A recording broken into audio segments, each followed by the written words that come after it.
Olá, queridos pesquisadores, pesquisadoras, tudo bem com vocês? Como que passaram a semana?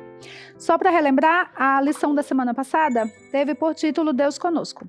Ela nos falou um pouquinho no resgate que Cristo fez por nós lá na cruz, quando os nossos pais pecaram. Essa semana, o nosso título da lição é Um Amigo que Não Falha.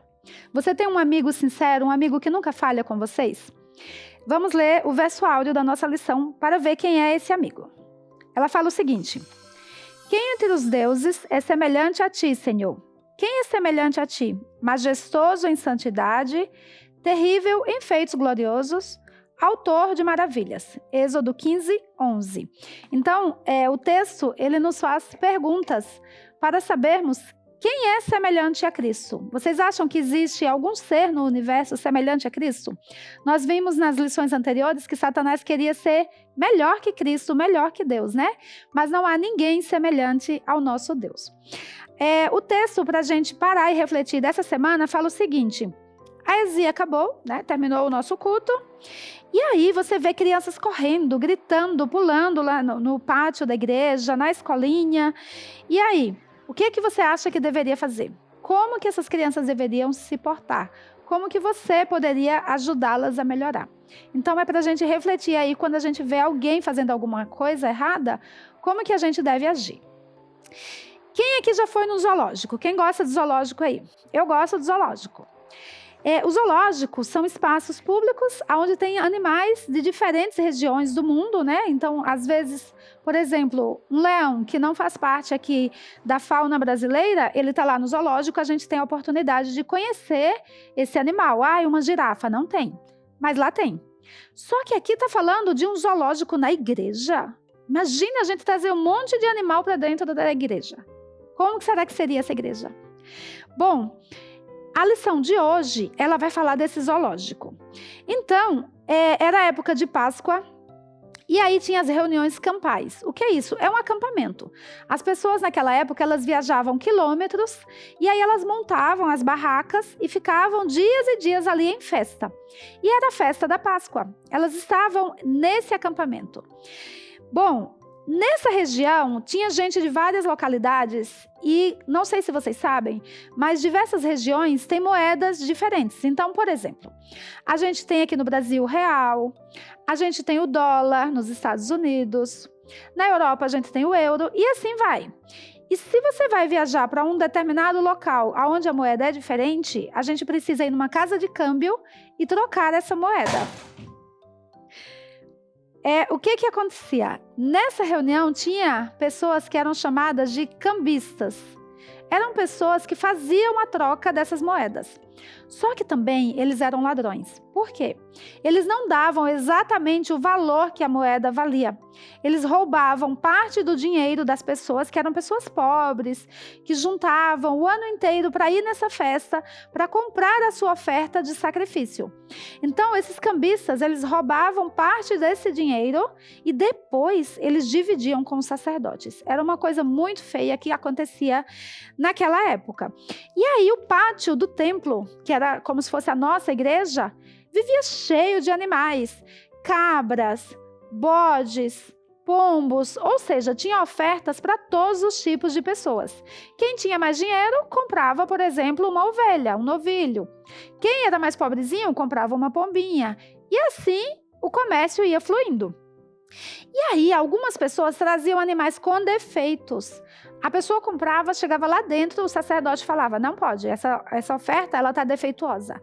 Aí eles iam lá fora, vendiam novamente para outra pessoa que era havia sido enganada, e aí pegava essa oferta por outro preço e ia girando o dinheiro ali naquela região.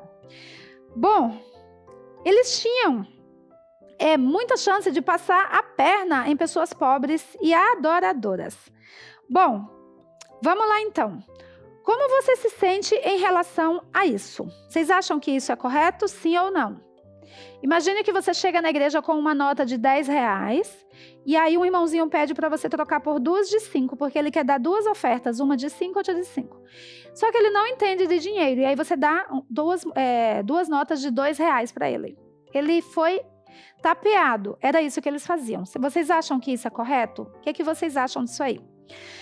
Bom, você sente-se bem em ajudar as pessoas ou você se aproveita daquelas pessoas pobres e necessitadas que não sabem exatamente como agir, o que estão fazendo? É para a gente refletir o nosso caráter, né? Como que a gente deve agir. Você sempre escolhe o maior pedaço de bolo? Então, a mamãe fez um bolo, você olha lá no prato, opa, o maior é meu, o menor fica para as outras pessoas. Você ajuda nas tarefas mais fáceis. Eu vou levar o lixo e eu vou deixar para lavar o banheiro o meu irmão, que dá mais trabalho, né? Ou você divide o trabalho. Não, a gente vai fazer junto. Um dia você lava, outro dia eu lavo. Ou você sempre pega as tarefas mais fáceis da casa, né? E aí, esse tempo que você ganha, né? Tapeando o seu irmão, você fica lá jogando o seu celular ou você vai estudar a Bíblia? Bastante puxão de orelha pra gente, né? Então, a lição de hoje, o nosso tópico, nós aprendemos 2 termos interessantes. Reunião campal, que é um acampamento, né? Não é uma palavra que a gente ouve muito no nosso dia a dia. E a gente também aprendeu a palavra cambistas, que são pessoas que trocam moedas. Vamos para a nossa atividade? Hora de pesquisar. A questão 1 fala o seguinte: por que o templo se parecia mais com um zoológico do que com uma igreja? E aí, por quê? Vamos ler em João 2, 13 e 14. Fala o seguinte: estando próxima a Páscoa dos judeus, subiu Jesus para Jerusalém. Aí agora vem a nossa resposta. Entrou no templo os que vendiam bois, ovelhas e pombas, e também os cambistas. Então, por que parecia mais um zoológico? Porque as pessoas estavam vendendo animais ali. Imagine todo aquele barulho na igreja, né? Mu, bé, e por aí vai. Eu não sei como é que o pombo faz.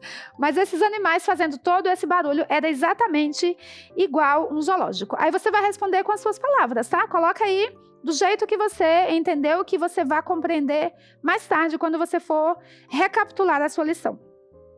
Bom, a questão 2, eu vou mostrar para vocês, tem um potinho aqui e uma borracha. Eu vou pôr a borracha dentro do potinho, tá? E aí eu vou tentar tirá-la. Ó, tirei, coloquei. Beleza. A questão aqui, ela fala de uma segunda história de ganância. Existia um casal chamado, já vou dar a resposta para vocês, Ananias e Safira. Eu não vou ler o texto porque ele é gigante, ele vai do 1 ao 11 de Atos 5. Depois você pega a sua Bíblia e você lê com seu papai e com a mamãe. Ele conta a história desse casal que queria enganar a Deus. Eles venderam uma propriedade e aí, quando ele chegou ao templo para dar a oferta, o sacerdote perguntou: por quanto você vendeu? Ele falou um valor bem abaixo, porque parte do dinheiro ele tinha escondido no bolso. E sabe qual foi o resultado? Os 2 morreram. O que tem a ver o copinho aqui, que eu vou usar como exemplo? Eles achavam que eles estavam ganhando dinheiro. Então, a nota aqui, ela conta a história de uma criança que ela viu um potinho e aí tinha uma moedinha dentro e ela queria muito aquela moeda. Resultado, ela foi brincar e pensando na moeda o tempo inteiro. Depois, quando a pessoa responsável pela casa deu vacilo, ela voltou lá, enfiou a mão no pote, ó, e fechou a mão. Ó, a vasilhinha não cai. Ele fechou. E aí ele puxava, porque ele queria pegar a moeda e não saía. E agora? Aí começou a chorar, ficou desesperado. Resultado, veio o bombeiro, veio todo mundo para ajudar naquilo ali e falou: mas você está segurando alguma coisa aí? Não tem nada na minha mão. E era o quê? A moedinha, uma única moedinha que ele estava segurando. Aí a pessoa falou assim: abre a mão. Quando ele abriu a mão, saiu facilmente de dentro da latinha. Então, às vezes, a gente acha que está segurando o dinheiro. Eu estou segurando aqui a borrachinha que eu coloquei aqui dentro. Mas, na verdade, quem está segurando é o dinheiro que está nos segurando. Por quê? Porque se eu deixá-lo livre, eu também fico livre. Mas, a partir do momento que eu quero reter aquilo que é para Deus, quem vai ficar retido sou eu. tá? Então, que essa experiência, ela sirva de lição para nós essa semana, que nós possamos ser generosos nas nossas ofertas e, além de tudo, que a gente não minta nunca para Deus. Se você prometeu, você tem que cumprir aquilo. Até amanhã, fiquem com Deus e amanhã a gente continua com a nossa história.